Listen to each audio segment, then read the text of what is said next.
Hello, wonderful caregivers. It's Lily G. And today I want to talk about something that could save your life. And I want to share a personal story about my experience and a family members. So stick around.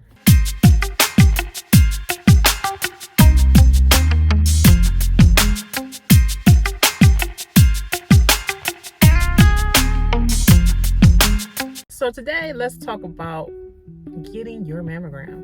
So today I had my mammogram. I get it every year. So in 2013,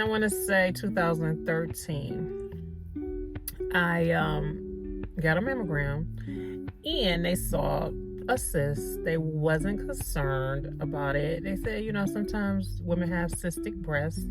That's when sometimes you can have like fluid-filled cysts in your breast, but they're non-cancerous. But sometimes it makes it harder to detect cancer.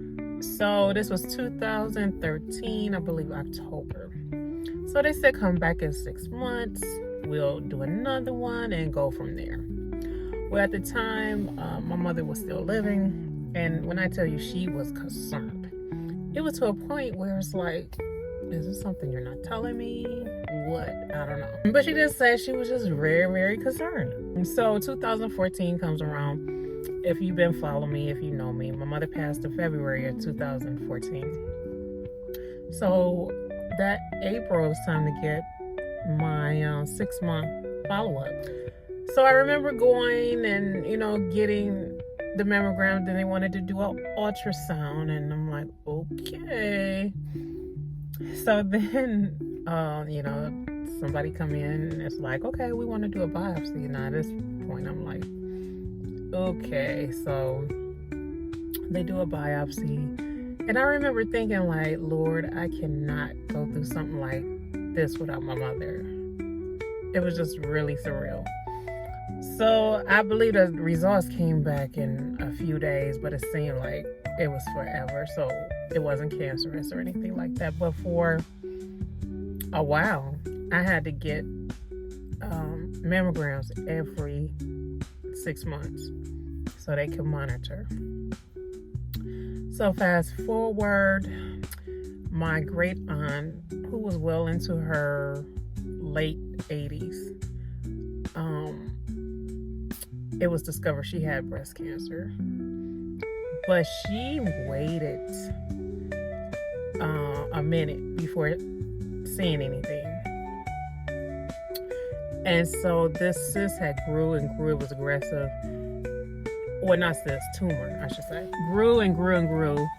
And it was to the point where she couldn't ignore it. And so she went in and all the doctors said it was a unique kind of situation, kind of cancer. And I remember, and I was a newly nurse then. I hadn't been a nurse that long. And I remember it was to the point where almost the tumor had kind of grew outside of the breast, which I didn't even know that could happen. And when I saw it, it was unreal. And I asked my auntie, I said, and my mom was like, how did you let it get to this point? And she said, started off really small, a little spot on her breast, like a pimple of sort. And she said that it just grew and grew and grew, and it grew fast. And this thing was growing so fast that it had blood vessels and it would pop and she would bleed. But she knew, she was older. She didn't want to go for chemo or anything like that. And eventually she passed.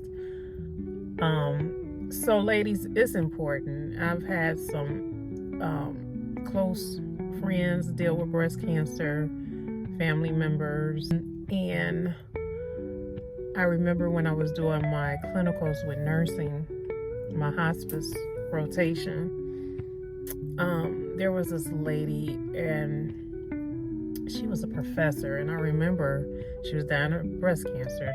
She was like her last hours, and the husband graciously allowed the students in the room, and it was just,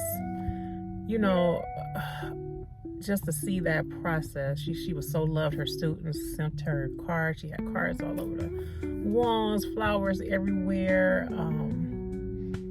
But ladies, take care of yourself. I know some people, older people, younger people may not believe in getting it, and that's your prerogative. Yep, that's your prerogative. But I urge you, if it's something that you know is important, but you're like, I don't have the time, you're busy, you're doing this, you just haven't made your appointment, please make your appointment and have the mammogram. It's not that bad. Yes, you get the squeezing and all that, but it doesn't take long. Go and get it. And I have a little tip for you, because, you know, I love AI. So if you've been following me, Chat GPT, or Aunt Chatty, I like to call it Chatty G. If you, whatever results, let's say you go have a mammogram, something comes back, you don't know. Well, if you go on your My Chart, or if it's called something else, whatever medical facility you go to may call it something else. But just a little tip for you. If you get a result, it could be a mammogram, whatever test result, and you get that, you can copy that. Whatever it says, the impression or what have you, copy it. And then Chat GPT, you could put, you know, something to the fact like, please read these results and tell me in layman's terms or simple terms, 3rd grade level, whatever, what are these results saying? And it will let you know. Yes, it will let you know. So that's my tip for today. I said I will be doing more of these chat in the car with Lily G. Is that what I want to call it? I don't know yet. But anywho, I always enjoy talking with you guys. I'm not a talker. I'm really not. So I'm kind of going outside of my comfort zone. But if it helps one person, if only one person sees this video, I am cool with that. If you know somebody who needs to hear this message, please share this video. In the comments, I want you to say, yes, I'm gonna get my mammogram. I'm gonna put me first. I'm gonna take time to do that. Okay? All right. And until the next time we meet again, take care. Bye-bye.